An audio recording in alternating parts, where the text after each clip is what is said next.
Bonjour, je vous présente notre outil de création d'exercices. Il vous permet de créer votre propre exercice en vous appuyant sur nos algorithmes de correction automatique. Vous pourrez alors donner cet exercice en devoir à faire à la maison. Je trouve la page de création d'exercices en cliquant sur mon nom, puis sur « Éditer mes exercices ». Je retrouve ici tous les exercices créés. Je peux les reprendre ou les tester. Les exercices créés peuvent aussi bien être des questions de cours que des problèmes complets. Ici, j'ai repris le premier exercice du Bac S 2018. Sur certaines questions, j'ai importé une image pour gagner du temps. Chaque question est bien corrigée automatiquement et peut utiliser nos différents validateurs. Par exemple, ici l'élève doit construire un tableau de variation. Je vais maintenant créer un nouvel exercice. Je lui donne un nom pour savoir de quoi il s'agit. Le deuxième champ est le statut de l'exercice. Il est par défaut en brouillon. Quand il sera terminé et testé, je le passerai en publié pour le rendre visible dans l'interface de création de devoirs. Je choisis ensuite le chapitre dans lequel le ranger.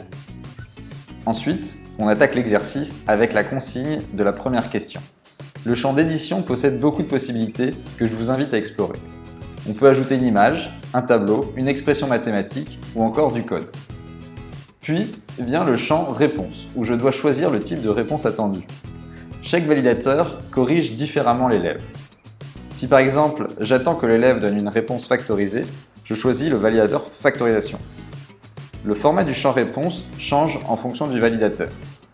Si je choisis mots-clés, alors j'ai un champ texte à remplir. Si je choisis tableau de signes, alors j'ai un tableau de signes à construire, etc.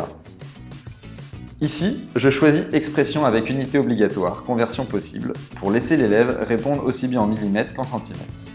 Ensuite, je rentre la réponse attendue.